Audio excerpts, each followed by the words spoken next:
Hello, everyone, or anyone here yet. I am back again reading. This week, we're going to be reading Genesis 20 through 22 through 27. Last week did not go well.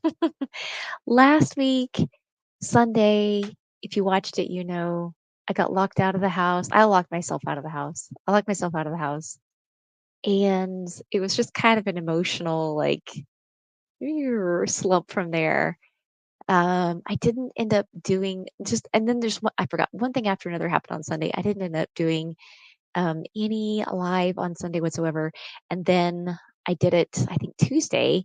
And by Tuesday, I was just bound and determined I was just going to get it done because part of the reason why, if you've been following this, part of the reason why I'm doing the lives is because I'm wanting to read through the Bible and wanting to do so with some companionship.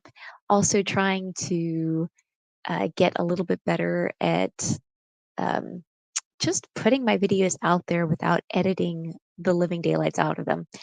So I just thought we've just got to get it done and get it done. And then Tuesday, whenever I did it, I just had this like huge slump of fatigue. I didn't prepare well. If you watched it, it was not good. I just was like sputtering down the YouTube freeway and like running out of gas the whole way. So I ended up pulling my commentary because it's a really foundational chapter. All of Genesis is so foundational for the rest of the Bible, and I really didn't say what I wanted to say. I was ambling here and ambling there, like meandering around the park of Genesis, and I just really wasn't happy with it. And so, part of the reason again why I'm doing these lives is because I do tend to edit the living daylights out of everything. But this needed to be edited, and it needed to be um, it just wasn't good. So I'm gonna pull that. I'm gonna redo it maybe sometime this week. Hopefully, sometime this week, I'll redo the commentary. I left the Bible reading. That way, anybody who's following along, they can pick up on the Bible reading and keep going. I think what I'm going to do is start separating out the audio of the Bible reading. So if you just want to listen to that during the week, you can listen to that and save it or the Bible on your own and then catch up with me. But either way, I think I'm going to start doing that. But I will be reposting that Genesis, I think it's 14 through 21, because again, it is just really foundational and really important. We're setting the stage for all of human history here. And so um, there's some things I really want to address in there, really want to talk about my observations and my thoughts, but in a coherent way. So that being said, I'm going to go ahead and is there anything I needed to say before I jump in this week?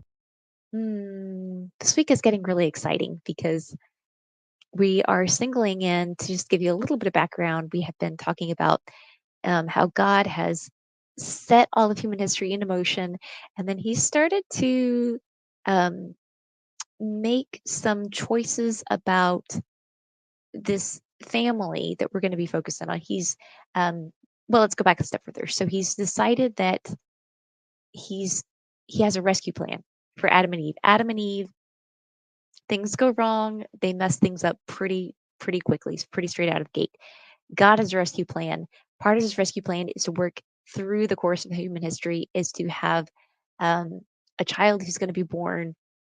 And he's not going to tell anybody exactly when this child is going to be born, in part because immediately as he says this, like his enemy, Satan, is already trying to counteract everything God does. So he's going to give clues all throughout human history of who this Messiah, who the Savior and Redeemer is going to be for mankind, but he's not going to tell everybody um, exactly when this is going to happen. In part because Satan is going to be doing everything he can to disrupt this plan that God has. But one of the things that God has chosen is He's decided on this familial line of Abraham, and Abraham's seed is going to be the family that carries this lineage that's going to lead up to the Messiah. So we're going to be watching this family pretty closely from now on, and we're going to be the family's going to take some twists and turns, and God's going to choose specific people, as the family grows and progresses, that are going to continue to carry this line, so that we have a clue and we have understanding of who this Messiah is going to be when this Messiah comes on the scene, when the Savior, the Redeemer of everything that got disrupted, I think very, very early on in human history, is he's going to fix it. He's going to fix all of it through Jesus Christ. But we've got to keep our eye on the this family, because this is the prophetic family that God's going to be using to fulfill that prophecy.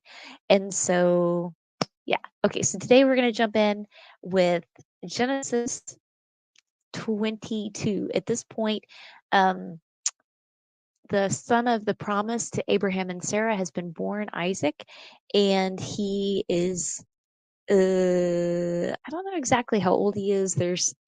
It's not mentioned in here. Maybe you can listen and come up with some better ideas than I came up with.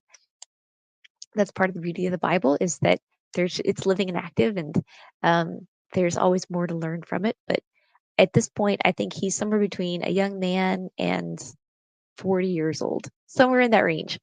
Um, a teenager and 40 years old, somewhere in that range. Anyhow, I'm going to jump in. I'm going to share the screen so you can see with the Bible. I think I'm going to share it. Haha. Hello. Haha. Just kidding. Let's see if we can make this work. We did it last time and it worked so well.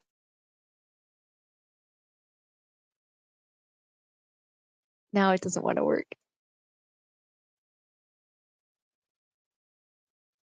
Oh dear.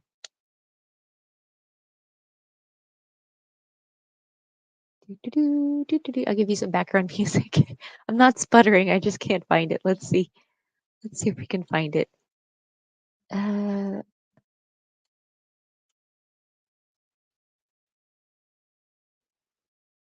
it's not working.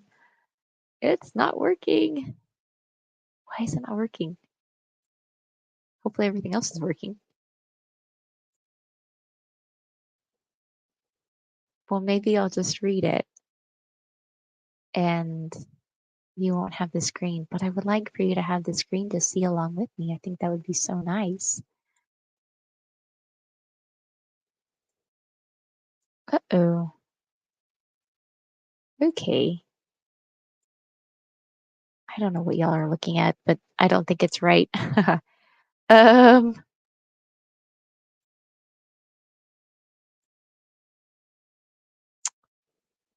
oh goodness. Well, thankfully,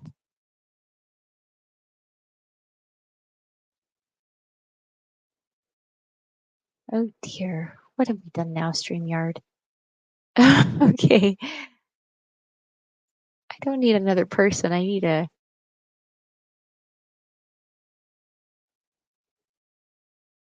this is what I need.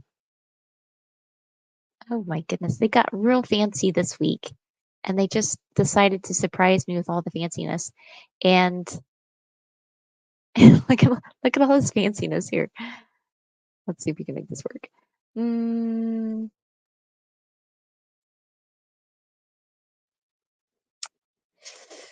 wow. Okay, this may not work.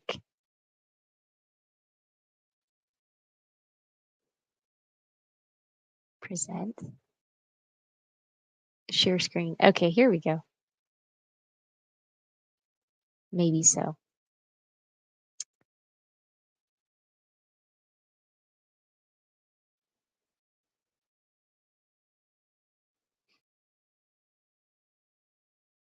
Okay.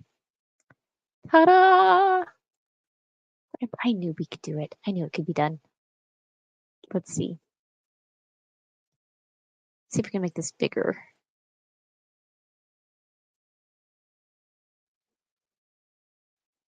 All right, there we go.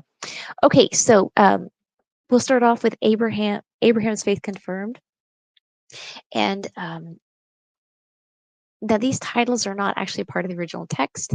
If you're reading over this and you're thinking like that title looks different than what's in my Bible, that is probably why, because they're titles that some person who is going over the Bible whenever they put your particular Bible together decided on. It's not actually a part of the original scrolls. So here we go, Genesis 22. Now it came to pass after these things that God tested Abraham, and he said to him, Abraham. And he said, Here I am. And he said, Take now your son, your only son Isaac, whom you love, and go to the land of Moriah, and offer him there as a burnt offering on one of the mountains of which I shall tell you. So Abraham rose early in the morning and saddled his donkey, and took two of his young men with him, and Isaac his son, and split the wood for the burnt offering, and arose and went to the place of which God had told him. Then on the third day Abraham lifted his eyes and saw the place afar off. And Abraham said to his young men, Stay here with the donkey. The lad and I will go yonder and worship, and we will come back to you.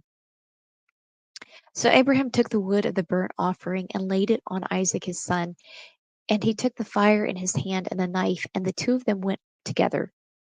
But Isaac spoke to Abraham his father and said, My father. And he said, Here I am, my son. Then he said, Look, the fire and the wood, but where is the lamb for a burnt offering? And Abraham said, My son, God will provide for himself the lamb for a burnt offering. So the two of them went together. Then they came to the place of which God had told them, and Abraham built an altar there and placed the wood in order. And he bound Isaac his son and laid him on the altar upon the wood. And Abraham stretched out his hand and took the knife to slay his son. But the angel of the Lord called to him from heaven and said, Abraham, Abraham. So he said, Here I am. And he said, Do not lay your hand on the lad, or do anything to him. For now I know that you fear God, since you have not withheld your son, your only son, from me. Then Abraham lifted his eyes and looked, and there behind him was a ram, caught in a thicket by its thorns. So Abraham went and took the ram, and offered it up for a burnt offering instead of his son. And Abraham called the name of the place, The Lord will provide. As it is said to this day, In the mount of the Lord it shall be provided.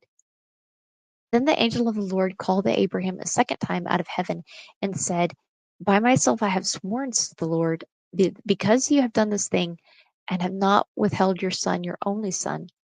Blessing I will bless you, and multiplying I will multiply your descendants as the stars of the heaven, and as the sand which is on the seashore, and your descendants shall possess the gate of their enemies. In your seed all the nations of the earth shall be blessed, because you have obeyed my voice. So Abraham returned to his young men, and they rose and went together to Beersheba, and Abraham dwelt at Beersheba. Now it came to pass after these things that it was told Abraham, saying, Indeed, Milcah has also borne children to your brother Nahor, Huz his firstborn, Buz his brother, Kemuel the father of Aram, Hesed, Hazo, Pildash, Jelap, and Bethuel. And Bethuel begot Rebekah. These 8 Milcah bore to Nahor, Abraham's brother. His concubine, whose name was Rumah, also bore Tiban, Gaham, Tashash, and Mahath.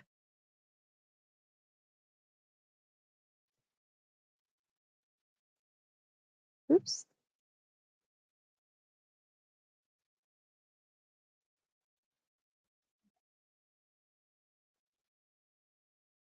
All right, chapter 23. Sarah lived 127 years. These were the years of the life of Sarah. So Sarah died in Kirjath Arba, that is Hebron, in the land of Canaan. And Abraham came to mourn for Sarah and to weep for her. Then Abraham stood up before his dead and spoke to the sons of Heth, saying, I am a foreigner and a visitor among you. Give me property for a burial place among you, that I may bury my dead out of my sight. And the sons of Heth answered Abraham, saying to him, Hear us, my lord. You are a mighty prince among us. Bury your dead in the choicest of your burial places. None of us will withhold from you his burial place, that you may bury your dead. Then Abraham stood up and bowed himself to the people of the land, the sons of Heth. And he spoke with them, saying, If it is your wish that I bury my dead out of my sight, hear me, and meet with Ephron the son of Zohar for me, that he may give me the cave of Machpelah, which he has, which is at the end of his field. Let him give it to me at the full price, as property for a burial place among you. Now Hebron dwelt among the sons of Heth, and Ephron the Hittite answered Abraham in the presence of the sons of Heth, all who entered the gate of his city, saying, No, my lord, hear me. I give you the field and the cave that is in it. I give it to you in the presence of the sons of my people. I give it to you. Bury your dead. Then Abraham bowed himself down before the people of the land, and he spoke to Ephron in the hearing of the people, saying, If you will give it, please hear me. I will give you money for the field. Take it from me, and I will bury my dead there. And Ephron answered Abraham, saying to him, My lord, listen to me. The land is worth 400 shekels of silver. What is that between you and me? So bury your dead. And Abraham listened to Ephron, and Abraham weighed out the silver for Ephron, which he named in the hearing, I don't know, which he named in the hearing, someplace. Sorry about that. Of the sons of Heth, 400 shekels of silver, currency of the merchants. So the field of Ephron, which was in Machpelah, which was before Mamre, the field and the cave which was in it, and all the trees that were in the field, which were within all the surrounding borders, were deeded to Abraham as possession in the presence of the sons of Heth, before all who went at the gate of his city. And after this, Abraham buried Sarah his wife in the cave of the field of Machpelah, that is before Mamre, that is Hebron, in the valley in the land of Canaan. So the field and the cave that is in it were deeded to Abraham by the sons of Heth as property for a burial place. Now Abraham was old, well advanced in age, and the Lord had blessed Abraham in all things. This is chapter 24. Sorry. So Abraham said to the oldest servant of his house, who ruled over all that he had, Please put your hand under my thigh, and I will make you swear by the Lord, the God of heaven and the God of earth, that you will not take a wife for my son from the daughters of the Canaanites, among whom I dwell. But you shall go to my country and to my family and take a wife for my son Isaac. And the servant said to him, Perhaps the woman will not be willing to follow me to this land. Must I take your son back to the land from which you came? But Abraham said to him, Beware that you do not take my son back there. The Lord God of heaven, who took me from my father's house and from the land of my family, and who spoke to me and swore to me, saying, To your descendants I give this land, he will send his angel before you, and you shall take a wife for my son from there. And if the woman is not willing to follow you, then you will be released from this oath, only do not take my son back there. So the servant put his hand under the thigh of Abraham his master, and swore to him concerning this matter. Then the servant took 10 of his master's camels and departed, for all of his master's goods were in his hand. And he arose and went to Mesopotamia, the city of Nahor. And he made his camels kneel down outside the city by a well of water at evening time, the time when women go out to water. Then he said, O Lord God of my master Abraham, please give me success this day, and show kindness to my master Abraham. Behold, here I stand by the well of water, and the daughters of the men of the city are coming out to draw water.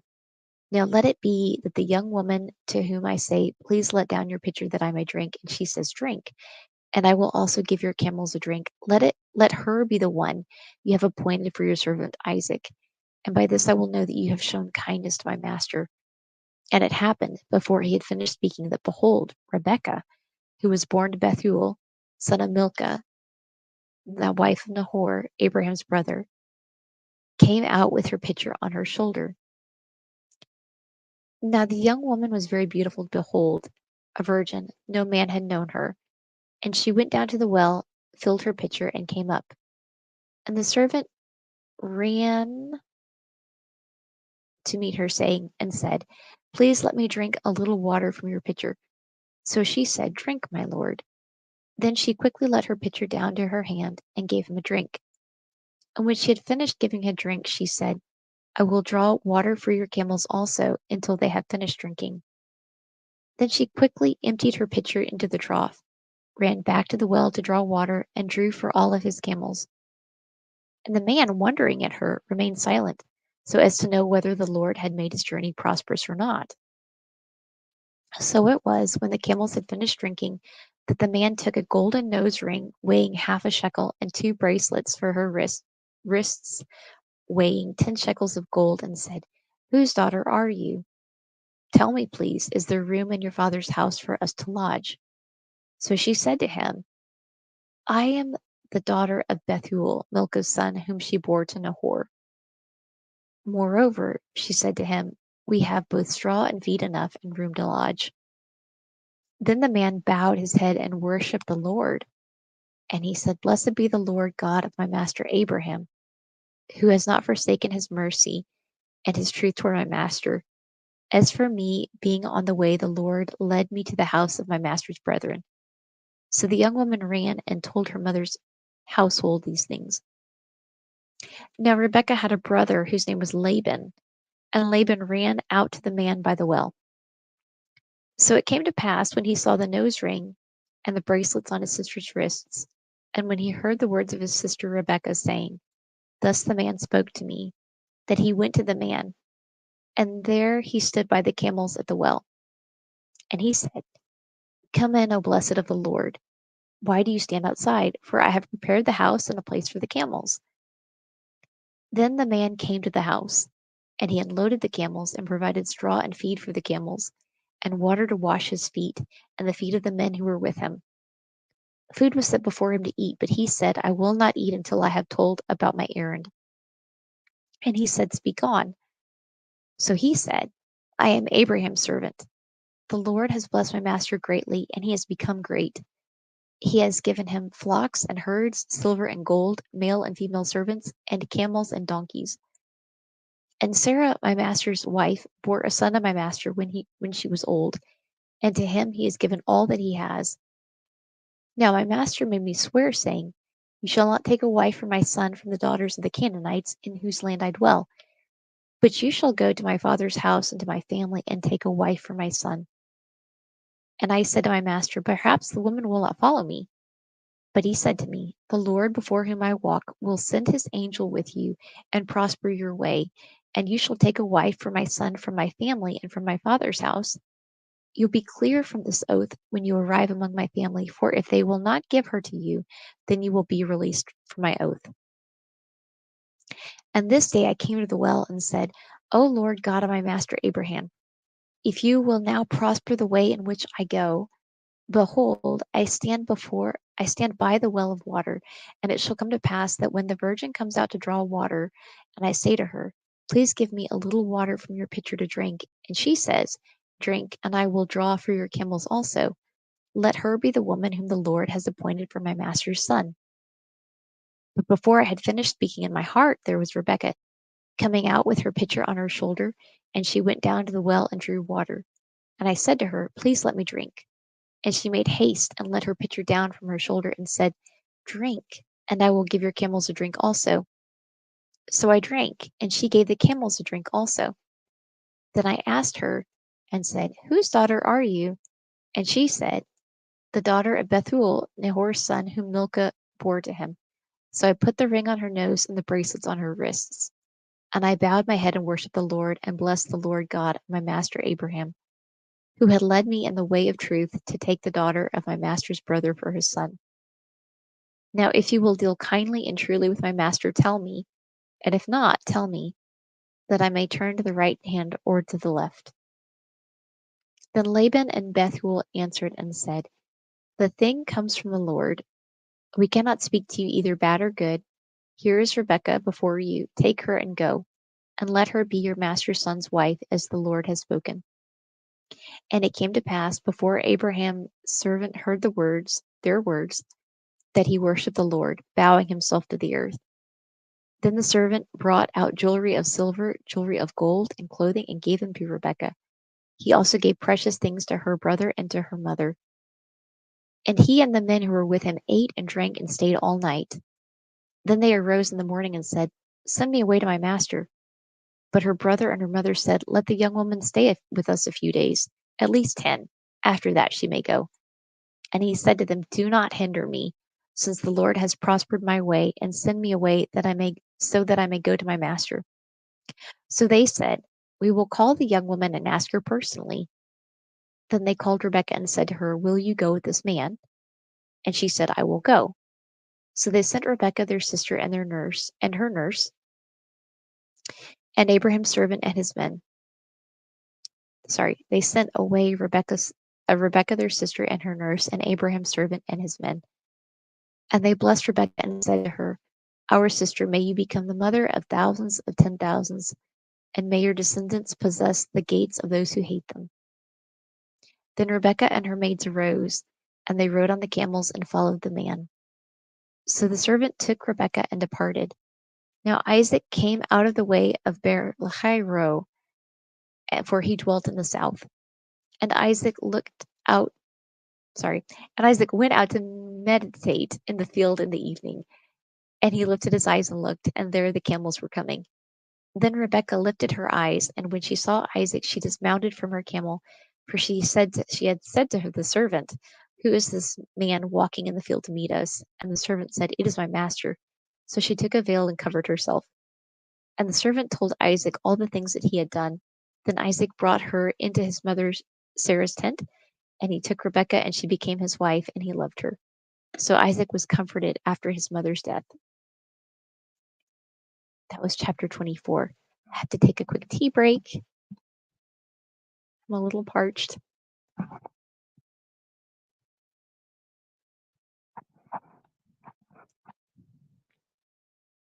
If y'all see the banner at the top, it says, "Be encouraged by Max Lucado." I don't know if this is like a typo, or I don't know if this is someone else besides Max Lucado.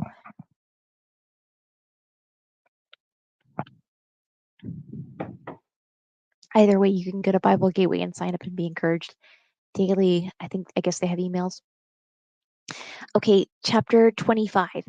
We have Abraham again took a wife, and her name was Keturah, and she bore him Zimran, Jokshan, Midian, Ishbak, and Shua. Jokshan begot Sheba and Dedan, and the sons of Dedan were Ashurim, Letushim, and Lemim. And the sons of Midian were Ephah, Epher, Hannah, Abidah, and Eldah. All these were the children of Keturah. And Abraham gave all that he had to Isaac. But Abraham gave gifts to the sons of the concubines which Abraham had. And while he was still living, he sent them eastward, away from Isaac his son, to the country of the east. This is the sum of the years of Abraham's life which he lived, 175 years. Then Abraham breathed his last and died in a good old age, an old man and full of years, and was gathered to his people.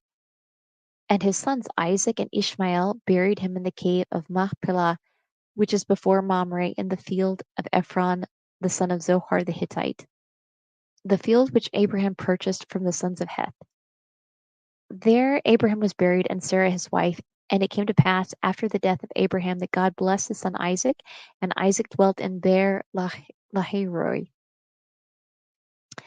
Now this is the genealogy of Ishmael, Abraham's son, whom Hagar the Egyptian, Sarah's maidservant, bore to Abraham. And these were the names of the sons of Ishmael by their names, according to their generations. The firstborn of Ishmael, Nabajoth, then Kedar, Adbil, Mibsam, Misha, Duma, Massa, Hadar, Tema, Jetur, Naphish, and Kedema. These were the sons of Ishmael, and these were their names by their towns and their settlements, 12 princes according to their nations. These were the years of the life of Ishmael, 137 years, and he breathed his last and died, and was gathered to his people.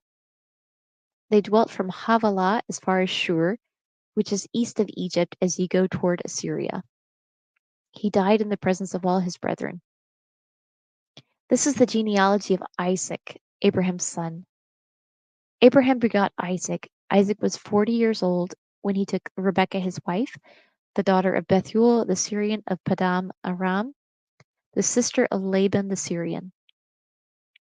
Now Isaac pleaded with the Lord for his wife because she was barren, and the Lord granted his plea, and Rebekah his wife conceived.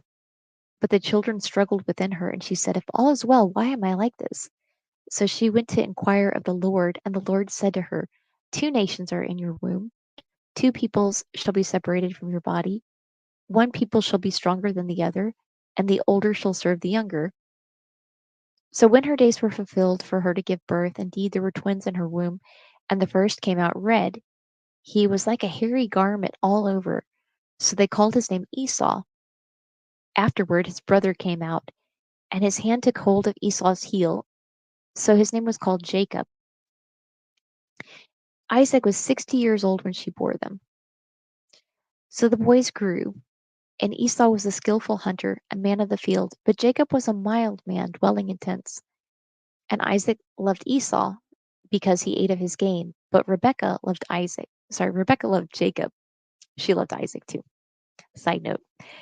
Now Jacob cooked a stew, and Isaac came in from the field, and he was weary. And Esau said to Jacob, "Please feed me some of that same red stew, for I am weary." Therefore his name was called Edom. But Jacob said, "Sell me your birthright as of this day." And Esau said, "Look, I am about to die, so what is my birthright to me?" Then Jacob said, "Swear to me that as of this day." So he swore to him and sold his birthright to Jacob. And Jacob gave Esau bread and stew of lentils. Then he ate and drank and arose and went his way. Thus Esau despised his birthright.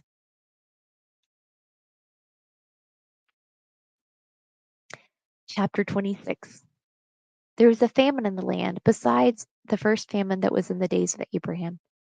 And Isaac went to Abimelech, king of the Philistines, in Gerar.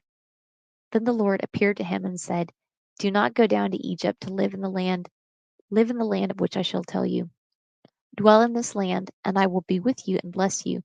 For to you and your descendants I give all these lands, and I will perform the oath which I swore to Abraham your father. And I will make your descendants multiply as the stars of heaven. I will give to your descendants all these lands, and in your seed all the nations of the earth shall be blessed, because Abraham obeyed my voice and kept my charge, my commandments, my statutes, and my laws." So Isaac dwelt in Gerar, and the men of the place asked about his wife. And he said, "She is my sister." For he was afraid to say, "She is my wife," because he thought, lest the men of the place kill me for Rebekah, because she is beautiful to behold. Now it came to pass, when he had been there a long time, that Abimelech, king of the Philistines, looked through his window and saw, and there was Isaac showing endearment to Rebekah his wife. And then Abimelech called Isaac and said, "Quite obviously she is your wife, so how could you say she is my sister?" Isaac said to him, "Because I said, lest I die on account of her." And Abimelech said, "What is this you have done to us? One of the people might have soon lain with your wife, and you would have brought guilt on us." So Abimelech charged all of his people, saying, "He who touches this man or his wife shall surely be put to death." Then Isaac sowed in the land and reaped in the same year 100-fold, and the Lord blessed him. The man began to prosper and continued prospering until he became very prosperous, for he had possessions of flocks and possessions of herds and a great number of servants. So the Philistines envied him. Now the Philistines had stopped up all the wells which his father's servant had dug in the days of Abraham his father, for they had filled them with earth. And Abimelech said to Isaac, "Go away from us, for you are mightier than we." Then Isaac departed from there and pitched his tent in the valley of Gerar and dwelt there. And Isaac dug again the wells of water which they had dug in the days of Abraham his father, for the Philistines had stopped them up after the death of Abraham. He called them by the names which his father had called them. Also Isaac's servants dug in the valley and found a well of running water there. But the herdsmen of Gerar quarreled with Isaac's herdsmen, saying, "The water is ours." So they called the name of the well Esek, because they quarreled with him. Then they dug another well, and they quarreled over that one also. So he called its name Sitnah. And he moved from there and dug another well, and they did not quarrel over it.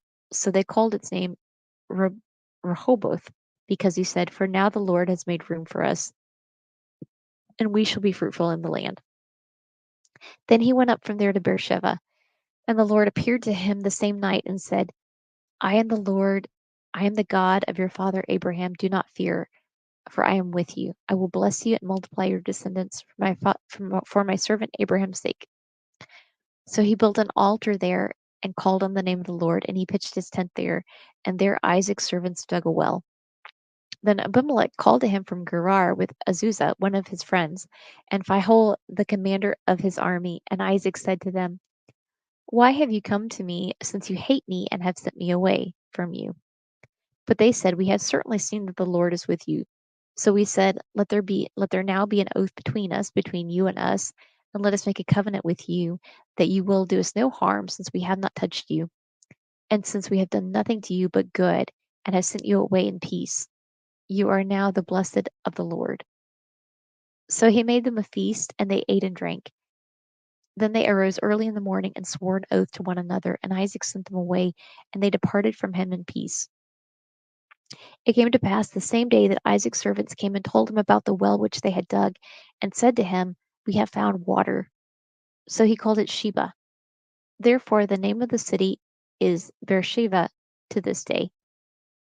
When Isaac was 40 years old, sorry, excuse me, when Esau was 40 years old, he took his wives Judith, the daughter of Beri the Hittite, and Basmath, the daughter of Elon the Hittite. And they were a grief of mind to Isaac and Rebekah.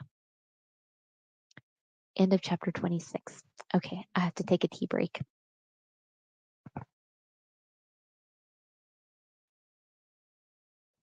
Okay, chapter 27. Now it came to pass when Isaac was old and his eyes were so dim that he could not see, that he called Esau his older brother and said to him, "My son." And he answered him, "Here I am." Therefore he said, "Behold, now I am old. I do not know the day of my death. Now therefore, please take your weapons, your quiver, and your bow, and go out to the field and hunt game for me, and make me savory food, such as I love, and bring it to me that I may eat, that my soul may bless you before I die." Now Rebekah was listening when Isaac spoke to Esau her son, and Esau went to the field to hunt game and to bring it. So Rebekah spoke to Jacob her son, saying, "Indeed, I have heard your father speak to Esau your brother, saying, 'Bring me game and make savory food for me, that I may eat it and bless you in the presence of the Lord before my death.' Now therefore, my son, obey my voice according to what I command you. Go now to the flock and bring me from there 2 choice kids of the goats, and I will make savory food for them for your father, such as he loves. Then you shall take it to your father, that he may eat it, and that he may bless you before his death." And Jacob said to Rebekah his mother, "Look, Esau my brother is a hairy man, and I am a smooth skinned man. Perhaps my father will feel me, and I shall seem to be a deceiver to him. And I shall bring a curse on myself and not a blessing." But his mother said to him, "Let your curse be on me, my son. Only obey my voice and go and get them for me." So he went and got them and brought them to his mother, and his mother made savory food, such as his father loved. Then Rebekah took the choice clothes of her elder son Esau, which were with her in the house, and put them on Jacob her younger son. And she put the skins on the kids of the goats, on his hands, and on the smooth part of his neck. Then she gave the savory food and the bread which she had prepared into the hand of her son Jacob. So he went to his father and said, "My father." And he said to him, "Here I am. Who are you, my son?" Jacob said to his father, "I am Esau, your firstborn. I have done just as you told me. Please arise, sit, and eat of my game, that your soul may bless me." But Isaac said to his son, "How is it that you have found it so quickly, my son?" And he said, "Because the Lord your God brought it to me." Isaac said to Jacob, "Please come near, that I may feel you, my son, whether you are really my son Esau or not." So Jacob went near to Isaac his father, and he felt him and said, "The voice is Jacob's voice, but the hands are the hands of Esau." And he did not recognize him, because his hands were hairy like his brother Esau's hands. So he blessed him. Then he said, "Are you really my son Esau?" He said, "I am." He said, "Bring it near me, and I will eat of my son's game, so that my soul may bless you." So he brought it near to him, and he ate, and he brought him wine, and he drank. Then his father Isaac said to him, "Come near now, and kiss me, my son." And he came near and kissed him, and he smelled the smell of his clothing, and he blessed him, and said, "Surely the smell of my son is like the smell of a field which the Lord has blessed. Therefore may God give you of the dew of heaven, of the fatness of the earth, and plenty of grain and wine. Let the people serve you, and the nations bow down to you. Be master over your brethren, and let your mother's sons bow down to you. Cursed be everyone who curses you, and blessed be everyone who blesses you." Now it happened, as soon as Isaac had finished blessing Jacob, and Jacob had scarcely gone out of the presence of Isaac his father, that Esau his brother came in from hunting. He had also made savory food, and brought it to his father, and he said to his father, "Let my father arise and eat of his son's game, that your soul may bless me." And his father Isaac said to him, "Who are you?" So he said, "I am your son, your firstborn, Esau." Then Isaac trembled exceedingly, and said, "Who? Where is the one who hunted game and brought it to me? I ate all of it before you came, and I have blessed him, and indeed he shall be blessed." When Esau heard the words of his father, he cried with an exceedingly great and bitter cry, and said to his father, "Bless me also, O my father." But he said, "Your brother came with deceit and has taken away your blessing." And Esau said, "Is he not rightly named Jacob? For he has supplanted me these 2 times. He took away my birthright, and now look, he has also taken away my blessing." And he said, "Have you not reserved a blessing for me?" Then Isaac answered and said to Esau, "Indeed, I have made him your master, and all his brethren I have given to him as servants. With grain and wine I have sustained him. What shall I do now for you, my son?" And Esau said to his father, "Have you only one blessing, my father? Bless me also, my father." And Esau lifted up his voice and wept. Then Isaac his father answered and said to him, "Behold, your dwelling shall be of the fatness of the earth, and of the dew of the heavens of heaven from above. By your sword you shall live, and you shall serve your brother, and it shall come to pass, when you become restless, that you shall break his yoke from your neck." So Esau hated Jacob because of the blessing with which his father blessed him. And Esau said in his heart, "The days of mourning for my father are at hand, and then I will kill my brother Jacob." And the words of Esau, her older son, were told to Rebekah. So she sent and called Jacob, her younger son, and said to him, "Surely your brother Esau comforts himself concerning you by intending to kill you. Now therefore, my son, obey my voice. Arise, flee to my brother Laban in Haran, and stay with him a few days until your brother's fury turns away, until your brother's anger turns away from you, and he forgets what you have done to him. Mm. Then I will send and bring you from there. Why should I be bereaved also of you both in one day?" And Rebekah said to Isaac, "I am weary of life because of the daughters of Heth. If Jacob takes a wife of the daughters of Heth, like these who are the daughters of the land, what good will my life be to me?" That's the end of chapter 27. Okay. All right, we're going to go back to chapter 22. So good. Um, I need a drink of tea. Hold on.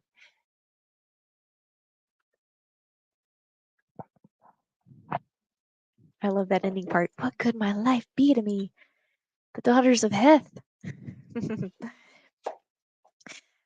Okay. Chapter 22. Let's talk a little bit about chapter 22. So, this is the chapter where Abraham is called by God to go and offer his son as a burnt offering on one of the mountains in the land of Moriah. And I'm going to do this a little bit differently. I do have lots of little notes, but I just kind of want to hit the high points here because that'll help to keep me from sputtering on. Um, I think that this chapter is intended to be intentionally provocative. That's the thing that keeps coming circling around my mind is that I just can't read this without getting a little angry. Like honestly, like it just within me, my spirit kind of rises up like, God, how could you? Like, how could you do that? How could you even ask him to do that? Um, it, it's it's shocking. Like the whole story is just shocking that God would take any child and ask their parent to go take them up on the side of the mountain and set them, on fire, presumably. And it's meant to do that, y'all. It's meant to shock us. I think it's meant to grab our attention because God is, He is foreshadowing the death of Jesus Christ, His one and only Son, and He's doing so before Moses, before the law of Moses, before any of that enters in the picture. He uses Abraham. As it says here, he's testing Abraham. He's testing his faith because the gospel is going to come by grace through faith. And so it's important that God chooses Abraham here to do this. And Isaac is asked to put the wood on his back, just the way that Jesus will carry the cross. This land of Moriah, it doesn't tell us exactly which mountain this is, but it is Mount Moriah on which the Jewish temple will ultimately be built by King Solomon. For all we know, it was the exact same mountain that the Jewish temple was ultimately built on. And Jesus was not sacrificed on the Temple Mount. He was, there are a couple different places in Jerusalem where Jesus, two places in particular that they think he may have been crucified, but it was not at the temple. However, um, Jesus Jesus personifies the temple of God in many ways, and you see within the actual temple at the time of Jesus's death, the veil was torn from top to bottom, so that people had access into the temple. So there's a very intimate connection here between what's going on with Abraham and Isaac and what God the Father is ultimately going to do with His one and only beloved Son. So when I recoil, when I just I can't take it. Like it's really it's a really it's a disturbing story. It's meant to be disturbing because y'all, this is what God is actually going to do to rescue us, to rescue me, to rescue everyone on earth. Is He's actually going to take His Son and let His Son be the ultimate sacrifice for my sin, for the ways that I have turned away from God and the ways that I have been unjust and unloving to people around me. He's actually going to let His Son follow through with this. I don't think that God ever had any intention of Abraham actually sacrificing Isaac. And I've heard people say, that this is Abraham has faith that even if Isaac perishes, God can raise him from the dead. That's the kind of faith that Abraham is demonstrating here. But I don't know that Abraham really ever believed that God was going to let him go through with it either. Like I think that, as he said, he believed that God was going to provide, and He did exactly that. It was merely a bit of a foreshadowing, demonstrative test to see the level of Abraham's faith, and it was tremendous. I thought it was very interesting. I looked up the meaning of Mount Moriah here, and there's potential different meanings, but the one that seems to be consistent is that it likely means Yahweh's bitterness or Yahweh's pain. And I think that makes total sense because if this is where this happened, this would be the pain that a father would be feeling at having to sacrifice their one and only beloved son. Yeah, that's how the Lord felt when Jesus died. Um, but Jesus was the ultimate sacrifice. He was the last one. He was the last sacrifice that needed to be made for anyone's sins because it was a complete sacrifice. And as Jesus said, it is finished. So long story short, God provides a lamb for Abraham, and Isaac and Abraham return from this test of faith, and they return to Beersheba. So, wow. Um, I think it's interesting, moving on from there, I think it's interesting that Beersheba is where Abraham lives. And then shortly after that, we have a little blip about his brother and his brother's kids back in the land of Uz, and that there is a man named Bethuel, which means house of God, I believe. Um, so he's apparently a God following man. He follows um, the same God that Abraham follows. Um, and he has a daughter named Rebecca. So we're kind of setting the stage here for Isaac to be married. And then we launch into Sarah's death. And it's a little confusing here. So Sarah died in Hebron. Abraham comes to mourn for her. And I've been really curious about this of like, were they separated? Like, it's not funny, but what happened? Like, why were Abraham and Sarah living in different places?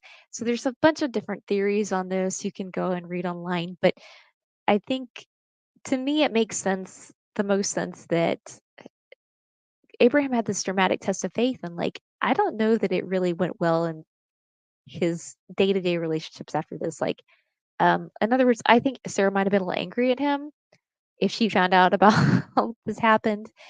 And so, yeah, they appear to be living separately at this time. Um, Abraham's dwelling in Beersheba, and I don't know, was Hagar still living there? Was Ishmael still living there? We know at one time Hagar and Ishmael were living there, but it kind of seems like maybe there was a bit of a rift between Sarah and Abraham. There is no other biblical evidence for there being a rift. It's not said anywhere, just that they appear to be living in different places. So that's what I am interpreting from that. And I think that that's fair to say that sometimes, when God puts godly people in difficult and challenging situations, it can be difficult for the people around them to accept that and to accept their choices. Maybe, I don't know. That's speculation. That's my speculation. But at any rate, we have them living in these two different places. Apparently, Sarah passes away, and Abraham goes through this whole negotiation process with the local landowners. Abraham, at that point, he's not poor. I mean, he has money to buy Sarah's burial plot, and he wants to buy it. I'll scroll down here so you can see. Follow along. Oops. Nope. Just kidding. He has money to buy it, but he doesn't own any land. So God has promised Abraham that his descendants will own all of this land. But Abraham doesn't actually own anything um, land wise. And so he has to go and buy a place to bury Sarah, which I think is really interesting. I don't have a lot to say about that other than that I think the negotiation's really interesting. This sounds like a very kind of classic bargaining situation of them going back and forth, both trying to be gracious, not step on each other's toes, but Abraham really wants to actually purchase the land. He doesn't want it to just be given to him. So that's that. And then chapter 24. Okay, now this journey of Isaac's, uh, I guess it's kind of, I don't know what you would call this Eliezer, but Eliezer in regards to Isaac, but in regards to Abraham, he's his oldest servant, and he's just a wonderful guy. Um, he he wants to put his hand under his thigh. This was kind of like as I understand it, it's kind of like shaking hands back in the day. It was like your oath is as good as your handshake or something like that. But instead of your shaking your hand, it was under your thigh. I don't know why they did that. That's how they did it. If you know why, please fill me in. Please write a note in the comments. I would love to understand it. That's about the limit of what I understand in regards to that particular procedure, but it was a common thing apparently that was done when you made a promise to somebody back in that day. And this Eliezer, I just think he's so wonderful because um, he is he is praying as he goes, he is worshiping as he goes, and he's a very seems like just a really super trustworthy servant. But what was really interesting to me here is that so he goes to Mesopotamia back to find a bride for Isaac, and the reason why he does this is because they're they're following God's plan to have a like-minded marriage here. They want Isaac to, I'm kind of jumping in my head to Jacob and Esau, but they want Isaac to marry somebody who worships the same God that he does. And that is of the utmost importance to them. It's of the utmost importance to God. And this is a repeated theme that you see all throughout the Bible of God wanting people who worship him to marry people who worship him. And when they don't, things don't go well historically. Typically, people do not continue following God. And so that is essential importance here, finding the woman that will also worship Yahweh. One of the things that I thought was interesting here is that when he goes here and he goes to the well, this is something another thing we're going to see all throughout the Bible of going to the well to find a wife. And it's something, if you'll think about in the New Testament, you have Jesus and the woman at the well. This is a very, very famous passage. But what I think is so interesting is that oftentimes in the New Testament, when you see this portrayed or talked about, it's divorced from the Old Testament. People don't go back to this passage, and I think that when Jesus met with the woman at the well, like everybody who was a part of that story and everybody who heard that story immediately, like they would have thought of this. They would have gone straight back to Isaac and Rebecca. They would have gone back to Jacob and Rachel. And this was the way that this family made matches, that they made marriages. And so, if your family had a story, I know in my family, there's a story my dad told me a gazillion times when I was a kid about how I believe it was his great great grandparents, how they met. And or not even really how they met, how my great great grandfather decided that he was going to marry my great great grandmother. And so the story goes, I'll tell you the story. The story goes like this: of that basically he was, and I think I've kind of pieced some things together. My dad's not around to ask now because there's some questions that I've had that I haven't been able to piece together. But basically, my great great grandfather was sitting somewhere, and I forget if he's having his haircut or his shoes shined, but one or the other. And my great great grandmother walked by um, the storefront that he was sitting in, and he told the guy who was cutting his hair or shining shoes, whatever it was, he said, like, oh, that's the woman I'm going to marry. And the guy was like, well, you'd better be fast because that's her wedding dress in the box that she's carrying underneath her arm. And long story short, here I am today. so, so whatever he said was apparently pretty convincing. But she was going to marry another man. But he made it happen. So I think about those stories, and I'm sure that everyone listening, that you probably have a family story of um, some of a meet cute in your family, how a relative or an ancestor met their spouse. And I think for the Jewish people, for the Israelis, like this is their meet cute, is meeting people at the well. So I just can't imagine. It's mind-boggling to me, like how we can read the story of the woman at the well in the New Testament and treat her like this, forsaken woman who's just down on her luck, and she's crying and she's weeping, and like I just don't think that the Israelis and that the Jewish families, when they hear that story, like I don't think that they have the same image in their head that most people have. I think that they immediately think back to these Old Testament stories because this is their familiar heritage. At any rate, so we have him going to the well. Long story short, we have him going to the well, and uh, what I think is interesting is I was wondering, like, well, how did he know that she was not married? So apparently, back in the day, and even in cultures today, a nose ring, um, the the way that the nose ring is worn, or if a nose ring is worn, is indicative of marital status. So this seems to have been perhaps the thing that was going on there was that she didn't have a nose ring, and so what does he do? He immediately pulls out a nose ring, and he like after he confirms not even that she's Bethuel's daughter. He's just, as I understand it in the timeline here, he's just confirming that he prayed to God. He said, if this woman offers me water and to water my camels too, like she's the one. And she does that. And he just is like, here's a nose ring. So um, that's that was his proposal, like immediately.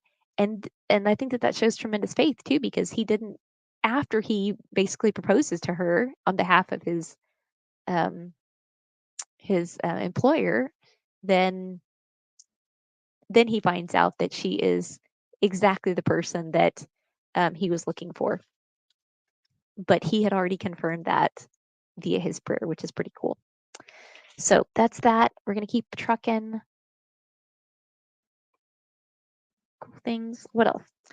Um, I think it's interesting here. Oh, I skipped over that. Let's go back to that real fast. Also, interesting footnote. Her brother. We see like some things here that I think are really interesting about her brother, because her brother is. Am I in the right chapter here? I jumped way ahead. Um, her brother Laban, he he takes note of what's going on when he sees the nose ring and the bracelets.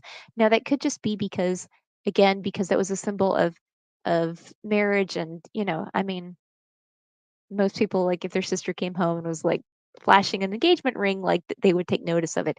But it could also be that if she didn't have one before, it could also be that um, we're seeing like early signs that Laban is a little bit focused on money. And I also think it's interesting that when he when Eliezer wants to take her back to her fiance, back to Isaac, um, it's her brother and her mother. Her dad doesn't say anything, but her brother and her mother try to get him to let her stay there for a few days, which, as we know, if you've read ahead, is going to happen in the next generation, and it's going to go really not well for a long time. Um, but Eliezer's a smart cookie, and he says, "Don't hinder me." and, and they agree to let her go, and so then she goes. Bum.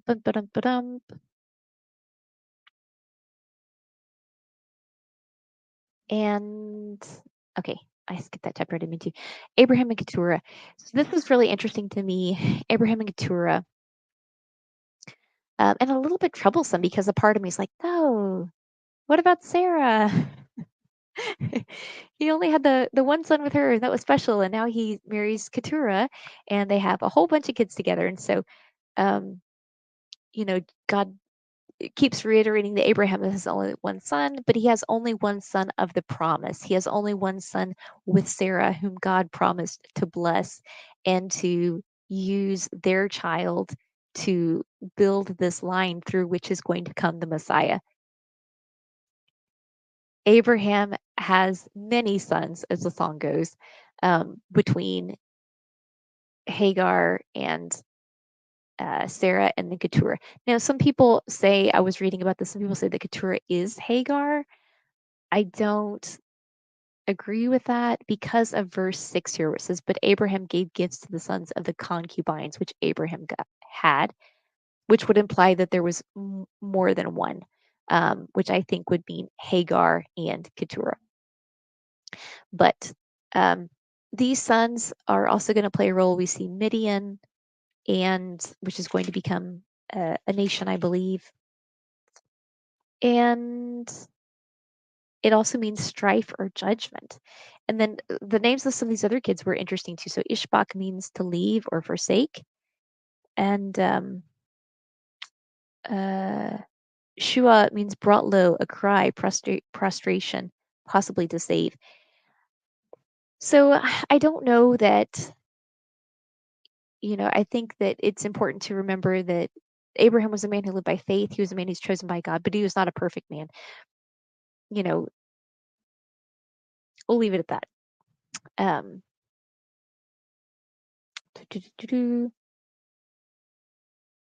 let's see. My point being, I don't know how happy this family was. I don't know. Just looking at the kids' names, it doesn't seem like uh it might have been a little not the best. But it's important to note too that this Midian here may have potentially been the Midian from which Moses's wife and Jethro, her dad, they may have been the forefather to them. So again, important to read these things because we just are going to see the foundation for this whole arena, this whole geo familial arena over here. All right. Abraham's death and burial, and then the families of Ishmael and Isaac. Uh, this one was really interesting. That Rebecca, so Sarah has trouble conceiving, and then Rebecca also has trouble conceiving. And I think this was really interesting because at this time, like,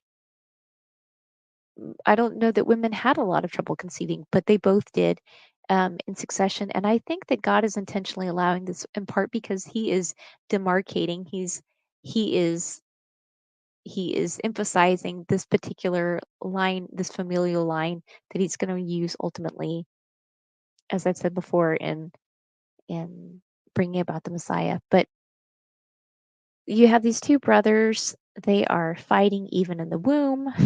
it's not going. It's not going well. Um, and we have Esau and Isaac. It's about to get interesting. Hold on. Then we have this kind of like sidestep here. Isaac goes to Abimelech, king of the Philistines, in Gerar. Y'all, this today, as I looked it up, is right along the border. If not, some of it's depending upon where they are at different times, is right along the border of Gaza. Some of it's in Gaza, some of it's slightly on the Israeli side of Gaza, but they're going back and forth. And I think this is so interesting because I don't know, again, Abimelech, is if this is a particular man or if this is like a title like Pharaoh or Caesar or the president. But Abimelech, whoever this is, like he has gotten a little bit wise about this family because you noticed previously, whenever Sarah and Abraham were hanging out with Abimelech, king of the Philistines, they did the same stunt. They pulled the same shenanigans and they said, "Oh, she's my sister." Now, Sarah and Abraham actually were half brother and half sister. Isaac and Rebecca, they are not half brother, half sister. They are at best cousins. But he's repeating what he learned from his dad. And again, these are godly people. These are people who fear God. They have faith in God. They are not perfect people. They messed up again. Thankfully, Abimelech, whoever he is, whether he's a person or it's a role, they've gotten savvy about this. And he doesn't even let anybody touch her. He just sends out a blank message to all of his people, like, "Hey, just don't touch this woman. just stay away from her."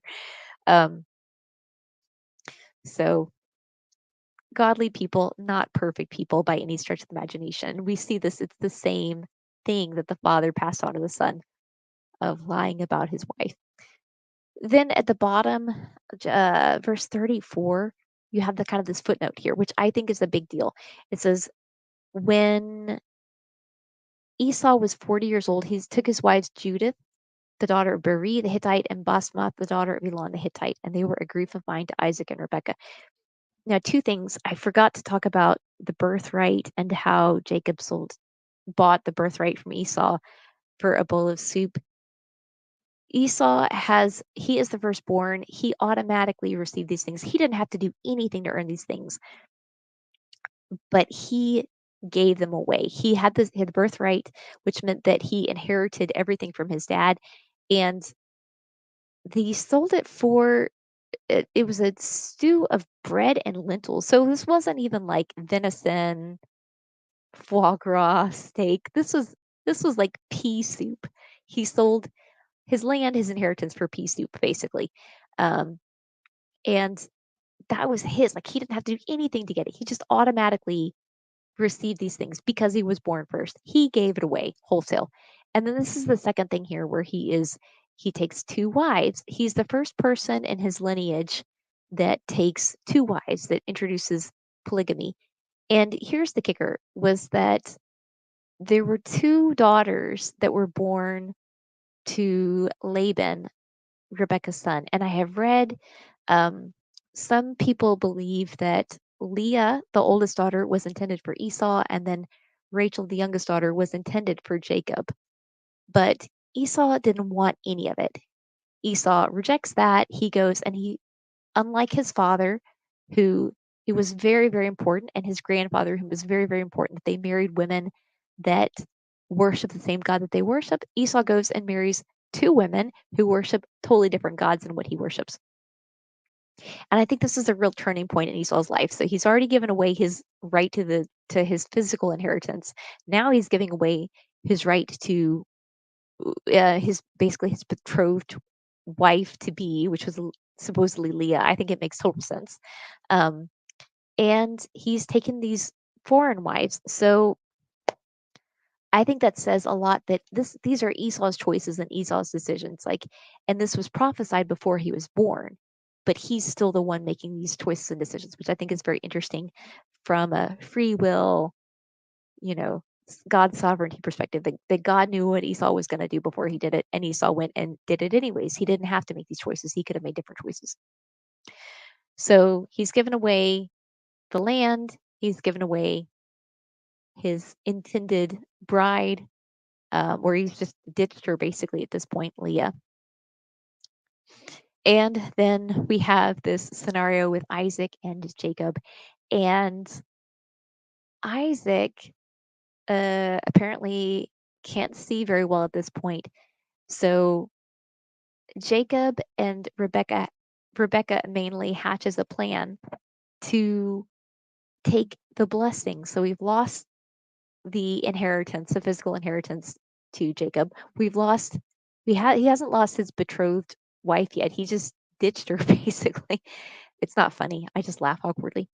And now we've got the the situation with the blessing, the fatherly blessing. So it's always interesting to me. One of the things I really stands out to me whenever I read this passage is that uh, Jacob is not very concerned about being a deceiver. He's mainly concerned about being caught as a deceiver. He doesn't seem to make any objection to Rebecca about, like, oh no, I can't deceive my dad. I can't lie to dad. Like, he just doesn't want dad finding out that he lied to him. That's the main thing. But he's down with the plan. And I think that this is really interesting because you have the grandfather who lies to Abimelech about his wife, and then you have the dad who lies to Abimelech about his wife, and then you see the son who's now willing to lie to his dad, and each time the lie grows a little bit. And I think it's one of those things about just knowing your generational tendencies, generational sins, and addressing those things head on instead of letting them progressively grow, which is what seems to be happening in this situation with this family. So Jacob goes in, he deceives his father, he gets the blessing. And here's where it's really interesting, is verse 29 down here.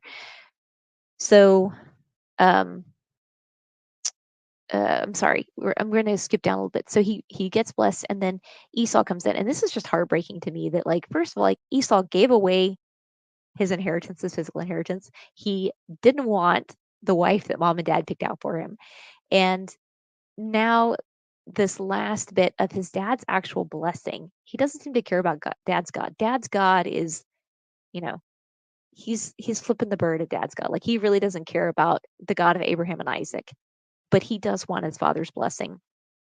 And I think it's terribly sad that, and heartbreaking that, he is in this situation. Um, Again, I lost my train of thought. Here we are. Now we're sputtering again. We're sputtering. It's hard to talk for an hour. Here we go. So, anyways, he's lost all these things, and I think it's just heartbreaking. But um, Isaac has he wants his dad to give him a blessing, and so Isaac says in verse 40, this is Genesis 27 verse 40. He says, "By your sword you shall live, and you shall serve your brother, and it shall come to pass when you become restless that you shall break his yoke from your neck."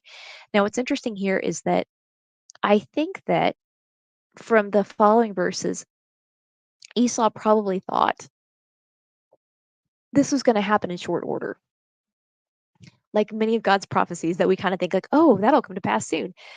Even like reading through, you can just imagine the like Eve gets a prophecy about like through her seed, like Satan will be crushed, and she's like, okay, Cain, this is the one, and not realizing it's going to be many, many, many, many generations until that happens.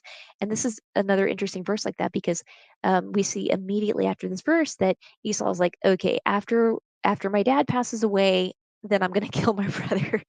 Again, it's not funny. I laugh at awkward moments, but he says this in his heart. And then um, the reality is this: is that um, Esau becomes his offspring become the Edomites, and the Edomites are going to continue. They're going to continue as a nation alongside the nation of Israel, the nation of Isaac's descendants, the Israelites and the Edomites. And what's going to happen in the New Testament is there's going to be a family of Edomites called the Herodians.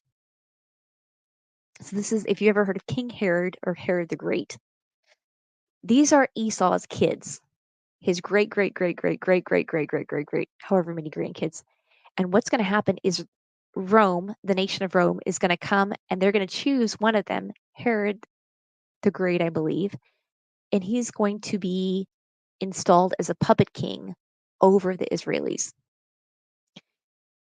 And this is where it comes in. By the sword you shall live, and you shall serve your brother, and it shall come to pass when you become restless that you shall break his yoke from your neck.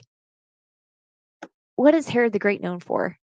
He is known for attempting to kill baby Jesus with the sword. He comes in the New Testament, um, and because of the wise men, the three wise men who come to Herod and say, we found that a king has been born within this time frame. Herod feels threatened by this, and so he sends his troops out and kills all of the children under 2 years old with the sword. So you have this puppet king. He's serving his brother in a service capacity as king, and he goes out and he kills all these children with a sword. The fulfillment of Genesis 27:40.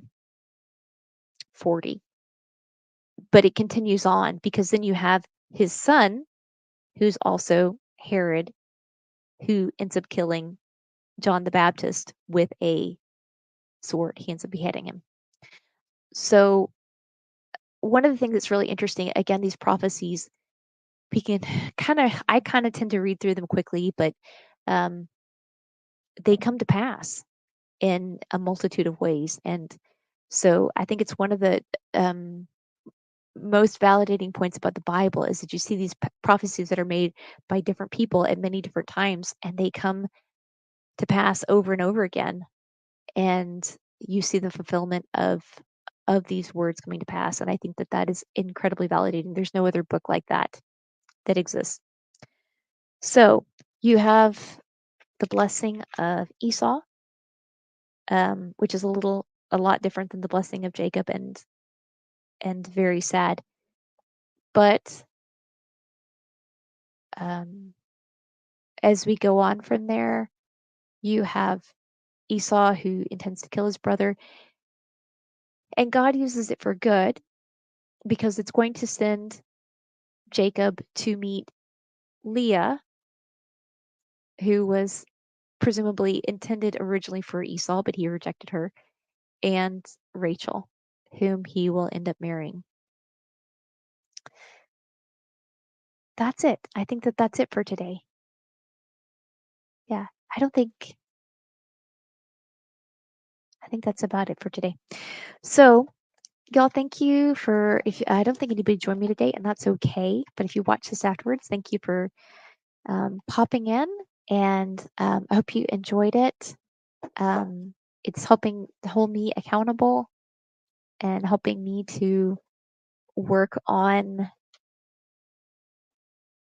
sending this out there, reading through the Bible without taking a gazillion years to edit everything.